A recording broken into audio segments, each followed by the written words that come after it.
Yay! There we are. Hello, everyone. Hello. Happy Monday. Happy Yom Kippur Happy Yom to Kippur. those of us who are celebrating. Hope you're having an easy fast. I know I missed my coffee today. It's already Uh, noon, so you're it's almost already new. there. I'm already halfway there, and I will be breaking the fast at Epcot's Food and Wine this evening.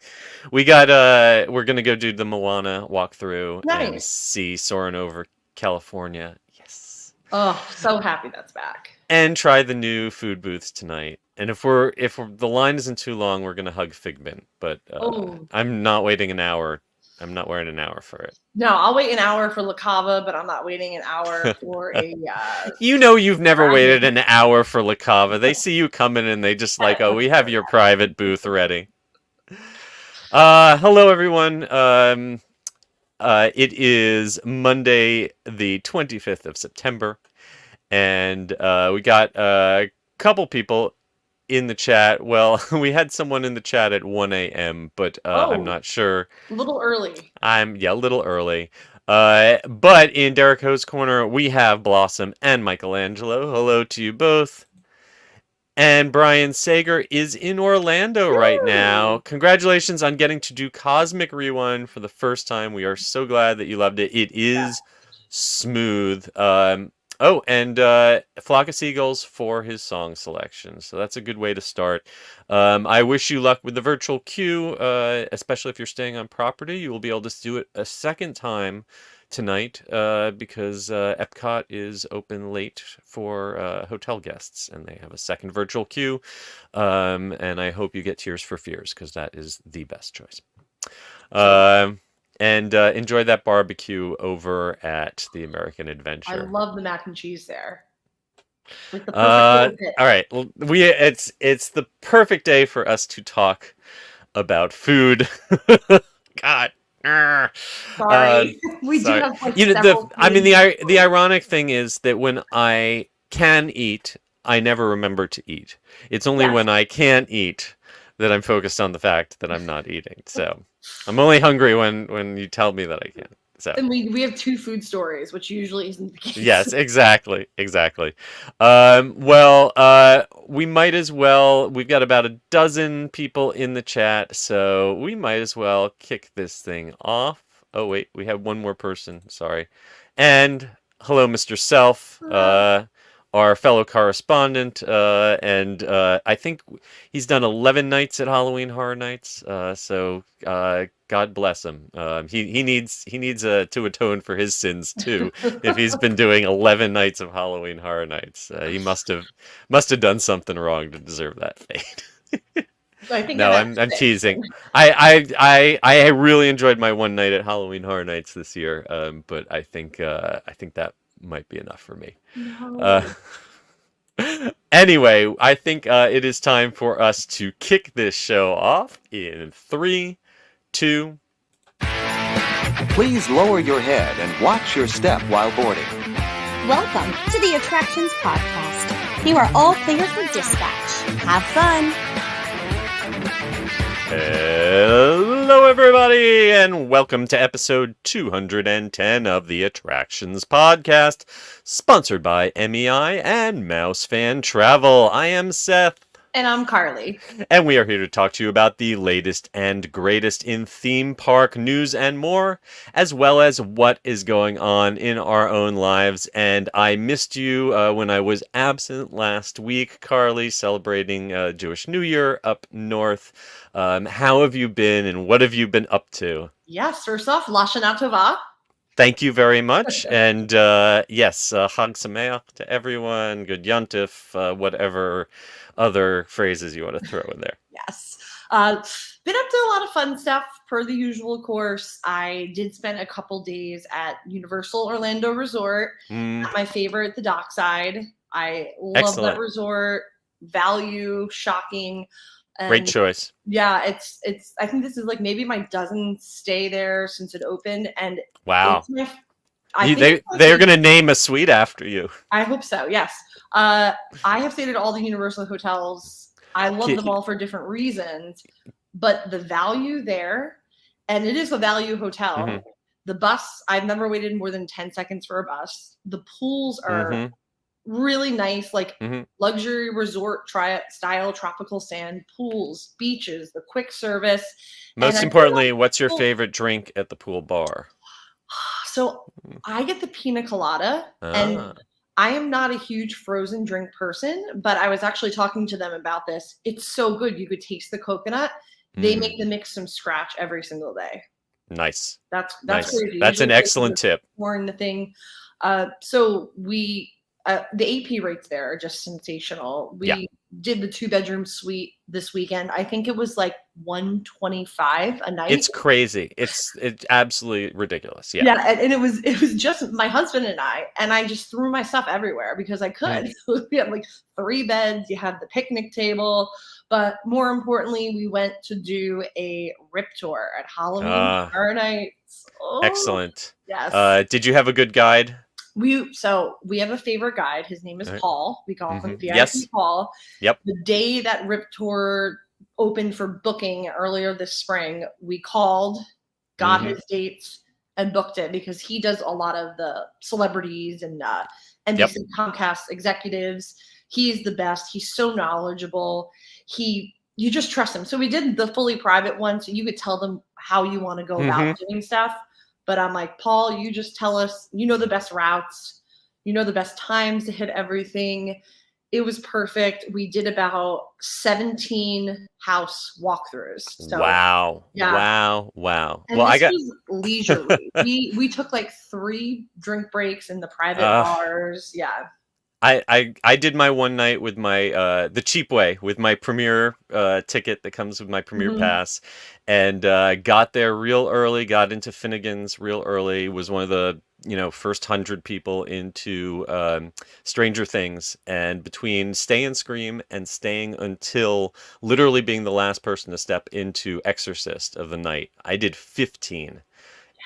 But that took a lot of, that was exhausting. Like I would have paid just to like save my feet a little bit of the hustle by having having that RFP tour guide. Absolutely. And I will say we got lucky. So it's interesting with the pricing of the Rip Tours. You can't just look online and see these dates are this price. You have to call. Oh, no. Especially the private ones, if you have to ask, you probably can't afford it. I will say, because I'm doing a story about this, we lucked out and got one of the cheaper end of the Spectrum tours, which I was still surprised because it's still a Thursday in late September. And it came out to, I believe, $340 a person. So if you consider how much an express pass is, plus you get the hour dining before, you get all the private drink breaks, that is pretty crazy. And we all used our premier ticket. So we also didn't have to purchase the ticket on top of it. So if you could swing a group and get luck out with a cheap night, it's not terrible. That's awesome. I'm very jealous. One of these days, I'm going to win the lottery and I will be there. Yes. Just for you, just your private tour. Yes, just me, no one else. That sounds amazing. I did not spend quite as much time in theme parks. I was visiting family, but I did get to ride the Bright Line on its second day of operation. We've talked about this a bit in the past. This is the new high-speed train that goes between Orlando, and then it goes to West Palm and all the way down the coast to Miami. I took it to Aventura, which is one stop short of Miami, and I gotta say I had a really positive experience. Normally when I make that trip, I have to make it an overnight trip because driving 4 hours on Turnpike and I-95 traffic is frankly exhausting. And there's nothing to look at. That's my biggest issue. There's nothing there. This way, I had a nice, comfortable seat that I would say was, the seat was much better than a coach seat on a typical airline, closer to a first class seat, plenty of legroom, big table, power outlets. I got work done. I got to write a column while I was riding, and it hits about 120 miles an hour as it's cutting across the state, but a very smooth. I know on the first day of operations, it was a little less smooth. I believe the train hit a pedestrian on day one. Not, yeah. This is why in Florida we can't have nice things. Yes. But so that was sad. But on the second day when I was riding, it was smooth sailing. And if you're just looking at purely on a dollar basis, then a one-way trip is about $80 for the regular class. Round trip, $160. That same round trip, if I take my car between gas and tolls, is gonna cost about 60, 70 something dollars. And so I think if you can get work done, and you can avoid having to get a hotel room for the night, or if you can do what you need to in Miami and get back the same day, I think that it is cost effective. But just even if it's not the best bargain, just the peace of mind of not driving through Miami traffic, Right. and it drops you off like literally across the street from the Aventura Mall. All the stops are in really central locations. So, the only thing I wish was that there was free parking at the Orlando terminal, because the Orlando terminal is basically Terminal C at the airport, and adding on that extra $20 or whatever for the day to park your car does make it less attractive. Absolutely. And So I've find a friend to taken- drop you off. Yeah, I've flown from Fort Lauderdale to Orlando a bunch, like visiting family, and that's Mhm. usually very cheap. Like if you were just going for a quickie, like a Spirit flight, Mhm. like $29, but you also have to go to the airport then. So Well, and I will say that the convenience of they do have like a belt that you put your bags on to run through a scanner, but it's nothing like TSA. And I just walked straight in, scanned. You're not checking IDs, and when the train is ready, they literally just sort of open the door. Everyone walks in, they close the door, and it's done. it There's sounds no like big European long. train travel. It felt very, very much like when I went to Europe and I took a Mm-hmm. train from Netherlands to France. It was very much like that. Felt very civilized, and it Yes. was very, very clean. So we'll see. I'm gonna take it again in a few weeks, and we'll see if it's still that clean. I think it could be at the price point. I mean, I Yeah. don't know. I'm hopeful. Yeah. So I'm hoping that it will come in useful for taking a cruise out of Yes. because usually I'm locked into Canaveral just because of the convenience of it. But if I could easily get to Port Everglades or Miami, that definitely opens up the options for cruising if you live in Central Florida. So. Absolutely. All right. Well, I think that just about wraps up our chit chat. And without any further ado, let us jump into the news in the queue.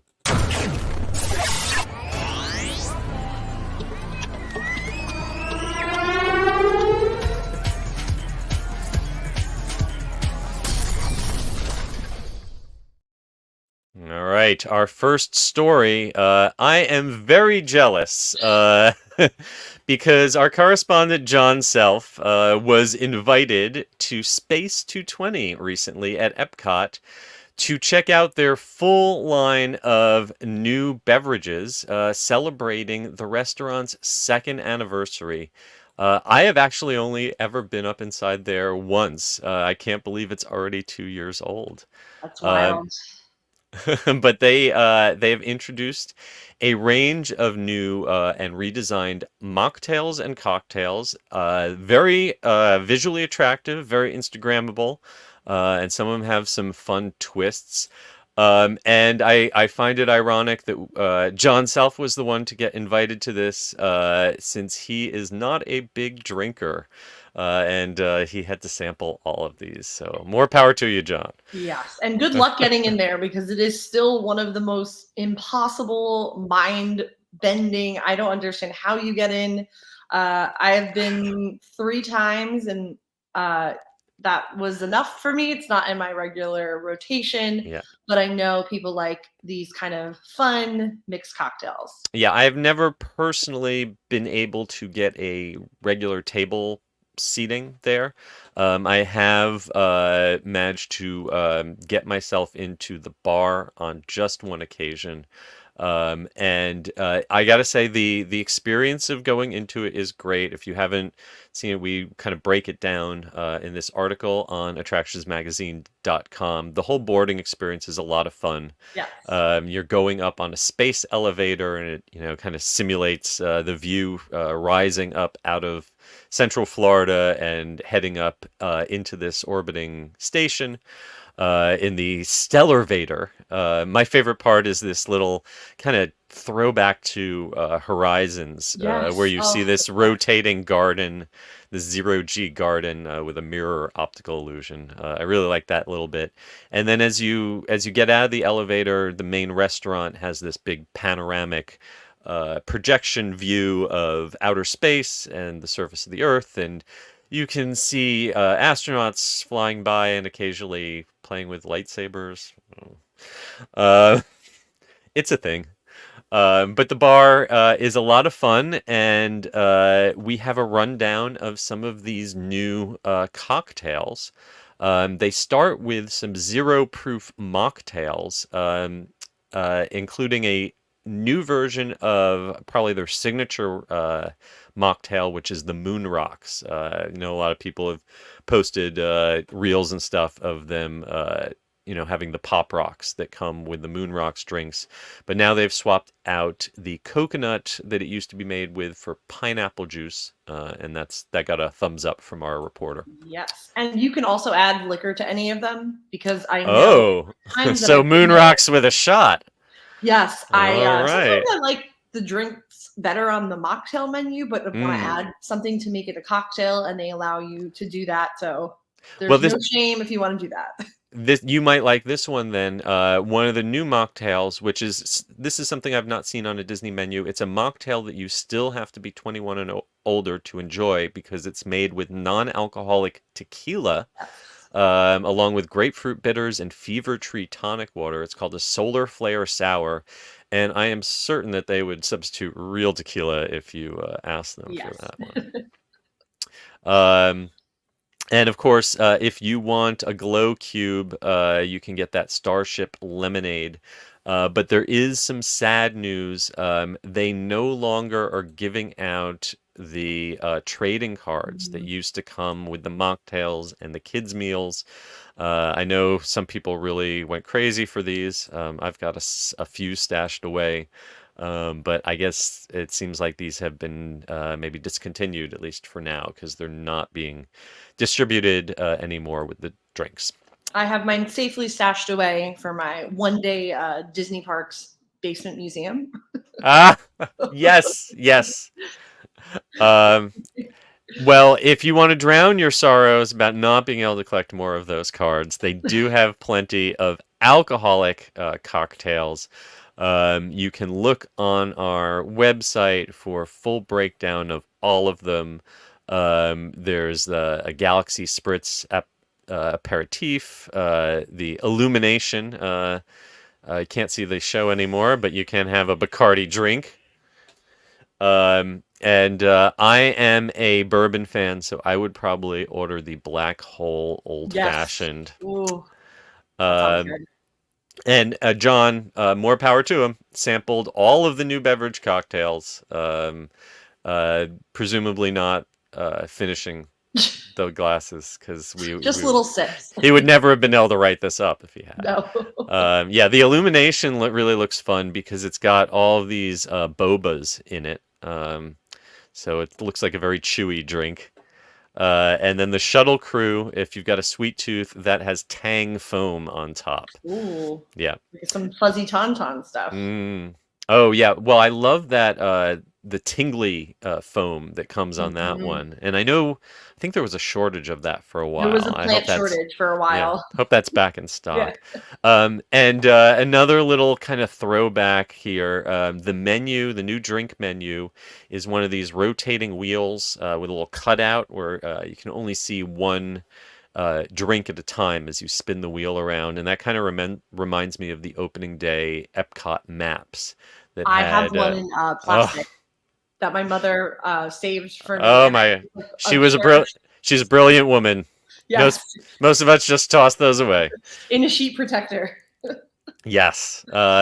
So yeah, if you want to read all about John's experience, and apparently this was John's fourth time at the restaurant, so maybe he can give us some tips on how you actually get a reservation there. Uh, and he said that he sampled all of these before going to a tasting at Disney Springs. We are very glad that you used the lift that day. Yes, because I know I wouldn't be able to navigate Disney Disney buses trying to get from Epcot to Disney Springs after that many drinks. I would just be circling around a parking lot. Yeah. Yeah, there is definitely a wide range of selection, and he thankfully also was given some food with all of that. There is a Big Bang burrito with compressed watermelon, a really tasty looking Blue Moon caviar, tempura caviar, and some spacey pad thai, and a carrot cake for dessert that looks pretty yummy. Carving up. Carving up. You're gonna Carving drink. up. Yeah. Yep. Absolutely. We've got video on our YouTube of the full dining experience. So check all of that out at attractionsmagazine.com. Next up is something that you are going to tell us all about. Carowinds is back at Carowinds. They have some funky food. And they've also got some monsters there, from what I hear, and you have some firsthand experience with that. So Yes. why don't you tell us a little bit about what you've been up to? Very cool. Yeah, there was a preview experience the night before the opener, which 10 out of 10, a media event hosted as the park is closed, especially for something like this, was like a dream. You know, you're walking around and it's just, there's no one there. There's like 100 people there. Carowinds is awesome. 5 houses this year, and we got to sample some of the food, and they've gotten really inventive this year. And then also I got to be transformed into a scare actor. So was that your first time undergoing, was it airbrush makeup? It was airbrush. Yeah. I forgot it was on, to be honest with you. Yeah, it's kind of it's a little cold going on, but it's a cool experience. Yeah. It was very cool. They themed me to one of the vampire blood yard. So I was a vampire. I had a really cool leather outfit on. It was so fun. I was looking forward to it, obviously, a lot, but it was even better than I imagined. The makeup artist, she had been at Universal Hollywood for Horror Nights out there for a long time. She moved here, does Carowinds now, and she was just incredible. And she did it in 15 minutes. That is amazing. Wow, because I saw pictures and it looked like a work of art. So 15 minutes. It really was. They're really talented at banging that out. Yeah. And of course, the food is also exciting. We got to try. Yes. So we have an article about the lineup of food, and we've talked a lot about Halloween food at Disney and Universal, but Carowinds is not sleeping on it. By the way, this event takes place select nights right now through October 29th. And as part of this media event that I guess Blake Taylor, who is our correspondent, also attended, you guys got to see John Lucas, the executive chef of Carowinds, do a live cooking demonstration for 2 of the items. And we actually have the recipes for these items on our website, attractionsmagazine.com. So let's start out with those 2. What did you think of the buffalo brains and the Fear the Reaper chicken dip? Both were delicious, and actually 2 of the favorite things that I tried. I mean, buffalo chicken dip, you can't really go wrong. No. You know, and they're fresh tortilla chips, the dip. I also really loved, my favorite actually was the walking tacos. Oh, I okay. didn't know I was like a huge fan of them, but they use fajita fire grilled chicken in So them this there. is this So is good. traditionally a bag of Fritos Yeah. topped with chili or other, taco style toppings. I'm not a huge Fritos fan, but they're walking Well, tacos at every event this year, and they are yes. popular. I have great news. They do not use Fritos at Carowinds. They use Oh, flaming hot Doritos, and I think that's why I oh, like them okay. because I don't really like Mm, Fritos either. So I would never order that under a normal circumstance. But they use flaming hot Doritos. It was really good. So I was that very surprised. that sounds dangerous. That Yes. that sounds dangerous. I Um, would probably go for the fried cauliflower buffalo bites because yes. I'm a big fan of that. I had those two, also delicious. There was on display, but we didn't get to try the most polarizing, offering a cotton candy topped turkey leg. Yes, so I'm having trouble wrapping my brain around it. I was looking for a good photo of it. So we're talking your standard turkey leg, and then do they like stick it in the cotton candy machine? Is it like, like it's like the paper stick at the middle of a thing of cotton candy, or is it It just a kind of reminds little me bit? of like a cotton candy cocoon from Killer Oh Clowns my in Outer Space. goodness. Oh my goodness.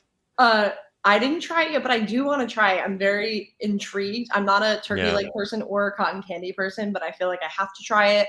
But the interesting thing is because the turkey leg is like greasy, it causes the cotton candy to To melt, slowly yeah, melt. that's the thing. That's the thing that the sugar and the fat. So, I mean, I guess it would kind of like, candied bacon, or something like that, maybe. But, ooh, Yeah. we need someone to actually try this and report back. And preferably someone who has also tried the pickle milkshake at Epcot Mm. this season to tell us which is the worst Which is idea. craziest, yeah. I just don't know how you pick up the cotton candy turkey leg. That's what Right, I'm really right. Does curious it come about. with a glove? It's got to come with a glove. You just It's the shove only your one. face in it. Yeah. I'm not sure. I think that this Oreo Yes. funnel cake, Mhm. that looks more my speed. Two chocolate funnel cakes with cream in between and crumbled Oreos. That looks a little more doable. Yep. The menus are really good this year. Nice Yeah. mix of sweet and savory drinks. I tried one of the cocktails, which was a vodka-based drink that was delicious. They have the Oh. blood bags that we all love. Yes, themed cocktails in fun colors, and the glasses almost look like little cauldrons or little Yes. crystal balls. And yes, Bloodbag Cocktails so that you can really get in that Halloween debauchery spirit.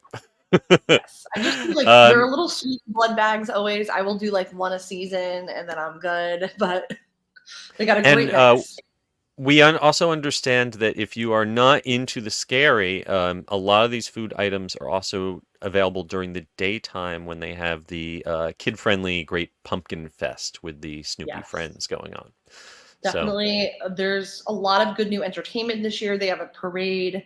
They have a new opening show. They really, entertainment especially, they really kicked it up a notch. Houses are great. We have one that came over directly from Knott's Berry Farm. We have oh, Slaughterhouse. It's that's really ridiculous. cool that they're sharing because they're part of the same family, and Knott's has a much longer history of 50 years. 50 yeah. years. So to be able to shift some of that work over to another park where people who are going to Carowinds probably haven't also visited Knott's Berry Farm. That's really Yes, smart. they actually shipped a full house, like disassembled it Mm. and shipped it here. Wow, that's amazing. Not It was- just like the plans or the, some No, props, but the actual that's retired crazy. it Knott's and sent to Carowinds. So I think that's just the coolest. That is crazy. I'm making a trip to Howl-O-Scream in Busch Gardens, Williamsburg, and I'm really interested because they have some overlap in the house themes and the shows there.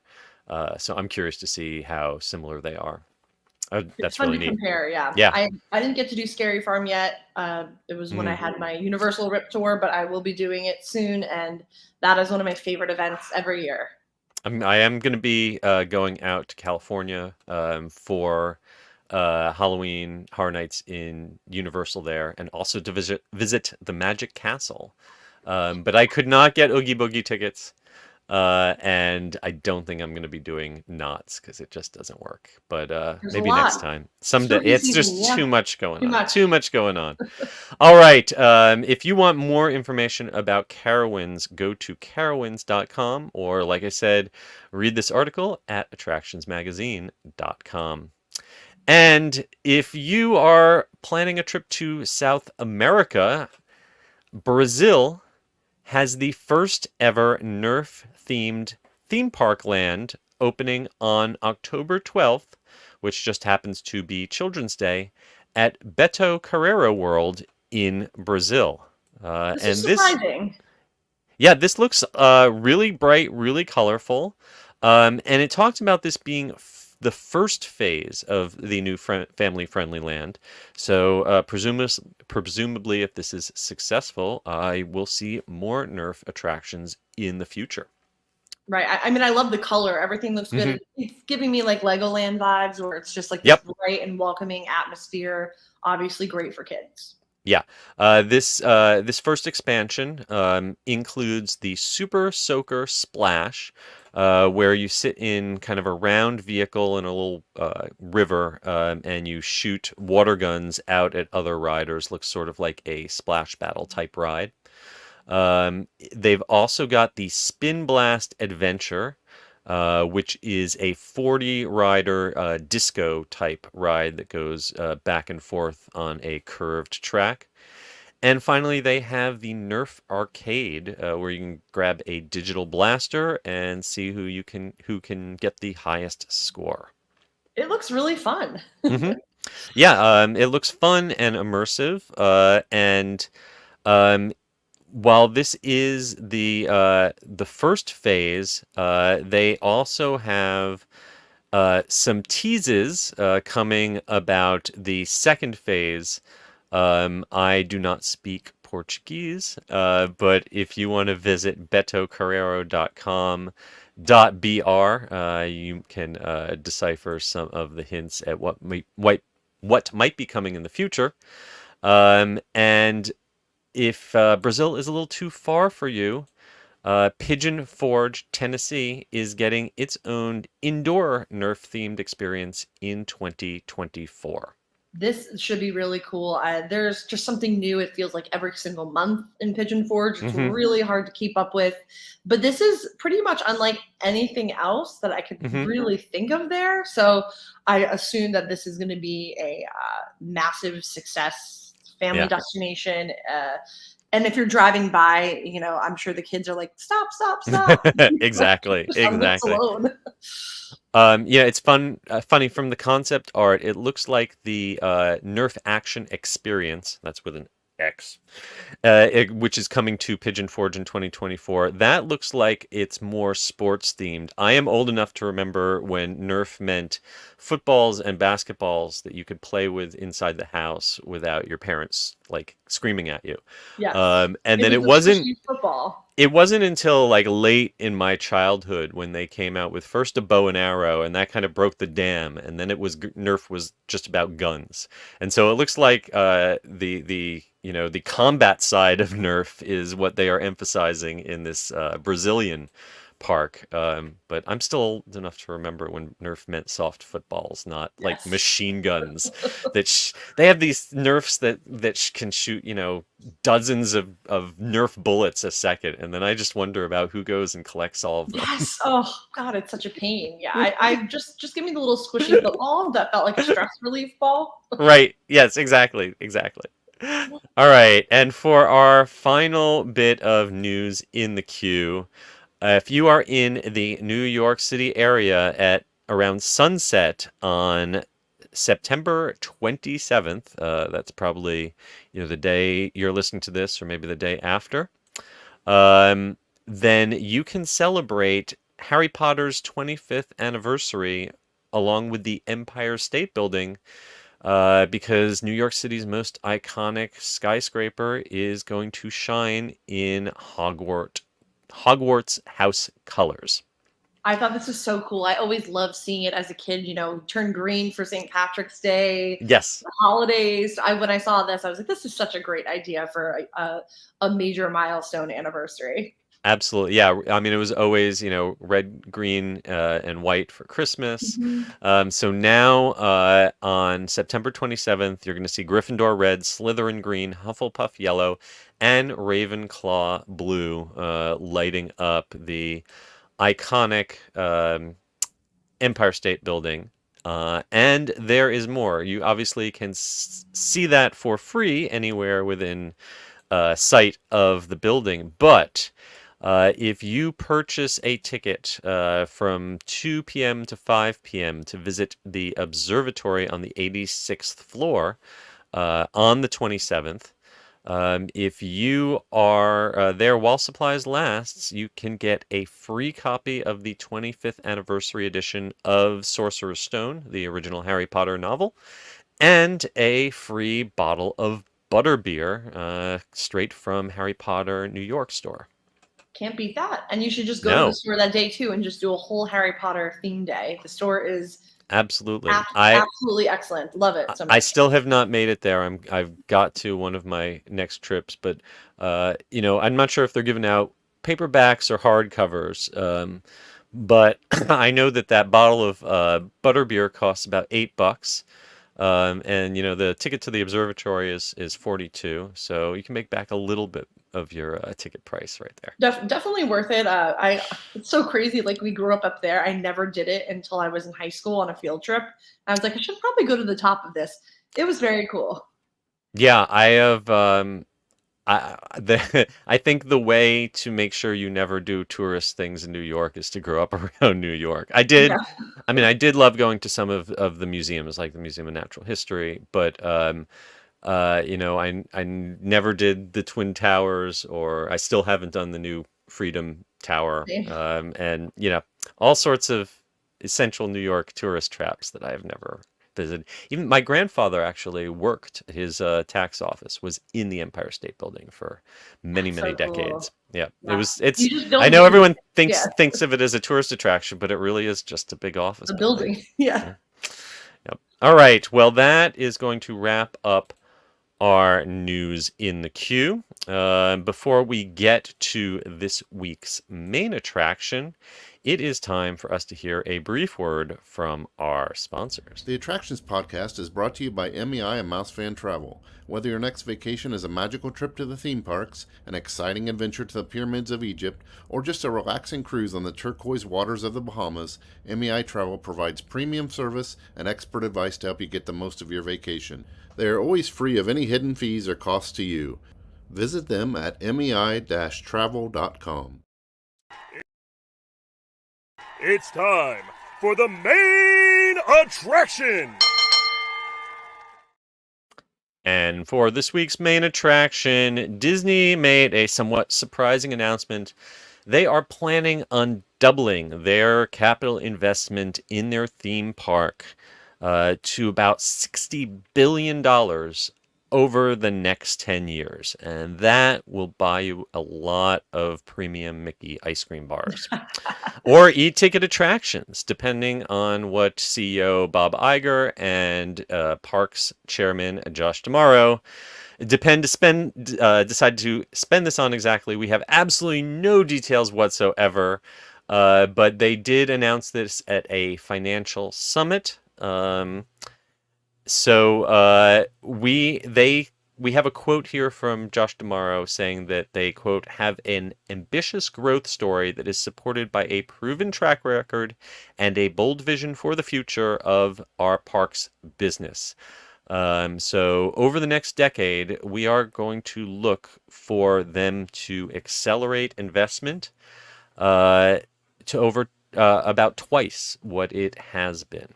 Yes. Which But that's also, since this is the experiences division, the first thing that I thought is that includes Disney Cruise Line. Disney Cruise Line is like a mother load of money, and they've just been like kicking into overdrive the new ships and the Asia expansion. So I kind of saw this and I was like, God, like a lot of this has to be going to the cruise division. I think you are absolutely right, Yeah. because they have said that the cruise is the most in demand part of their business right now. I think it's the most profitable part of their business. People are willing to spend a lot more money on 3 days, 4 days, 7 days on a Disney cruise than the equivalent time at Walt Disney World right now. And frankly, it's a better experience in a lot of ways. So I think that, yeah, that investment in that is absolutely spot on. This Absolutely. is, Yeah, I'm seeing a lot of people that didn't cruise before, but now that mhm. the process of visiting the theme parks is not a streamlined process, they're like, how can we have that magic, that Disney excellence in customer service and hospitality, but not have to do anything? And the cruise Mhm. is that. You just show up, essentially. Yeah. And I also think that, this $60 billion, while I think some of it will probably come to Orlando, I would not expect the, proportionally speaking, lion's share to be invested in Orlando. I think that we've seen Disney Forward taking a step forward with the release of an environmental impact study recently. And a lot of money could be spent fleshing out the Disneyland Resort. Their Asian parks, still have potential for growth. Even Disneyland Paris, there's a lot of plans upcoming there, and so I think that Orlando, there's an interesting chart here that they showed off that kind of shows how the investment in terms of the number of new attractions, lands, things that they're building, was kind of flat in the end of the Eisner era and the early years of Bob Iger. You had Mission Space, you had Everest. Meanwhile, this is the time when, this is the going back 20 years to the early 2000s. You see right about the time where Universal got serious with Harry Potter, then Disney starts coming back and spending money on things like Cars Land and Pandora. And you can see that just as their capital investment has increased, their income has increased even more. And this chart I think was really interesting. This dip here obviously is COVID. But the interesting thing that they're pointing out is when they spent 3 times more on building new stuff, they made 4 times more money. And part of that is because more people are coming to the parks and interested in the parks because of the new things, but also because new things means that they feel justified in raising the prices. And the park ticket price probably pretty much follows this exact same curve, minus that dip. So you see that every dollar that Disney is spending, those $60 billion that they're going to be spending in the parks, those are coming out of the pockets of the people who are attending the parks right now and who are spending a lot of money on Lightning Lanes and Genie Plus. They are the ones who are funded. That $60 billion is not coming out of Bob Iger and Josh D'Amaro's So we're pockets. investors. Yes, you are every time you are spending, you are the ones who are investing. You're just not getting any return in your investment unless you're a shareholder. Joy and happiness. So we have a bit of a rundown in this article at attractionsmagazine.com talking about a little bit of what we know, what we think, that where this money is going to be spent very broadly. We think Disney IP and expanding IP and use of IP, whether it's in the theme parks, the cruise ships, in consumer products, that is where the focus is going to be. You're probably not going to see a lot of brand new. There's not going to be another Haunted Mansion or Pirates. That's something that is developed solely for the parks. Anything we're going to see is stuff that's got ties to all forms of media, so that it feeds into Disney Plus and it feeds into the cinemas and it all connects. From, as they say, from Avatar to Zootopia and everything in between. Their big payoffs are always, things like Cars Land, Galaxy's Edge, Avengers Campus. That's where the money comes from, and that's where the money is gonna go. We do think that a chunk of this is gonna go into that Beyond Big Thunder Mountain project that they teased at Destination D23. But we've got stuff going on at Hong Kong. We've got Paris. We've got Tokyo. So look for money to be spread out all around the Oh globe. yeah, and if you've seen pictures of the World of Frozen at Hong Kong, it looks absolutely amazing. Oh yeah, It's gorgeous, unbelievable. gorgeous. It's a little bit of a shame that this is all being built around a ride that is pretty much still Maelstrom, but at least their version will have real faces instead Yes. of projected faces. So And a that's roller coaster, it looks Yeah. it looks amazing. Immersive. They have said, as you very rightly pointed out, they know that, quote, there is significant room for further expansion at sea. They pointed out they have 1,000 acres of land if you put together the expansion land that they have at all their existing resorts. And that's not even talking about the possibility of smaller, not full resorts, but smaller destinations in smaller markets. You know, Universal is doing in Vegas and in Texas, and Disney hasn't announced anything similar to that yet, but there is always possibility of them, creating something less than a full theme park, Right. but more than just like a Chuck E. Cheese. Yeah. I Um, mean, micro parks have been just an industry trend, and mhm, it would be shocking if they didn't jump on it just Yep. because of how prevalent it's been.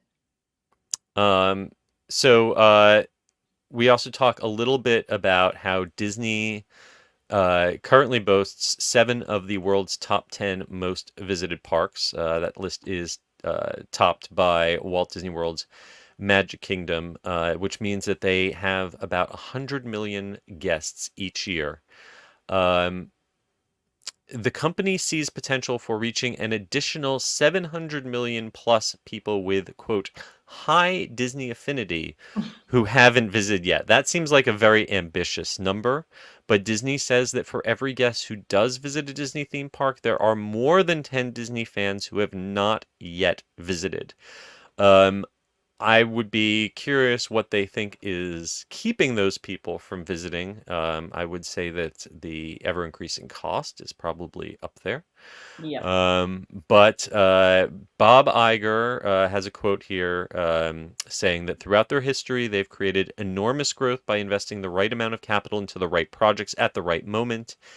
And they plan to turbocharge their growth yet again with a robust amount of strategic investment in this business. So, if you were thinking that Disney is going to sell off their theme park business or spin off their theme park business, that does not seem like it is going to happen anytime soon. They seem to be doubling down. Now, ABC or ESPN or one of those might get spun off. I'm not going to make any predictions about that, but I know there's been a lot of reporting on that. But it looks like Disney really regards theme parks and expanding theme parks as their core business, and we might be entering another phase. We've kind of swung back and forth every 10 years where we get a lot of investment in the parks and we get a long period of time where they're just sucking money out of the parks and not putting in. Is this Looks another Disney decade? Don't call it a Disney decade, because every time we call something a Disney decade, nothing they announce actually gets built. All right. I will be happy with just them. This chart that I showed, I was kind of surprised when I saw how much density there is here, because this is mostly covering domestic parks. This is not even counting what they've done around the world. And I always kind of think that for the last decade or so, Universal's been building something new every year, and Disney's been kind of asleep. But really, if you look back over the last, going back to like fiscal year 12, from the opening of Cars Land, they really have had a run of some pretty major projects. And if they are talking about doubling this pace, it's I don't think it probably would happen if it wasn't for Universal making such investments. But I'm glad that Disney is planning on not just catching up, but surpassing what they're investing. Right. You got to keep your competition on its toes. So Absolutely. doing that. Absolutely. So thank you, Epic Universe, for scaring Disney into spending more money. We appreciate it. Okay, I think that just about wraps up this week's show. Before we conclude things. I'm going to just pop back and see if there are any more comments. And of course, our biggest fan, Michael Bingham, checked in. He was very excited about that cotton candy turkey leg. Yes. And also excited about the future of Disney. I'm so glad to hear that your mom is doing well.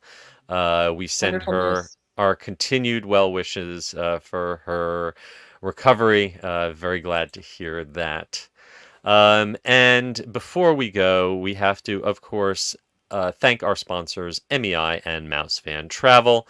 We want to remind everyone to please give us a rating and a review at Spotify or Apple Podcasts or wherever you listen to us. And finally, be sure to follow us at attractionsmagazine.com. Search for Attractions Magazine on your socials. And Carly, where can everyone find you? Yes, I am on Instagram at Adventures by Carly and on X or Twitter, whatever, at Carly Caramana. I can't say the X; it just doesn't feel I right. can't do it. I am on all sane social medias at S. Kuberski, and you can find my books at The Unofficial Guide. So until next week, we hope that you folks stay safe, try something new, but most importantly, have fun. And we will see you all next time. Take care. Yes, bye. Bye.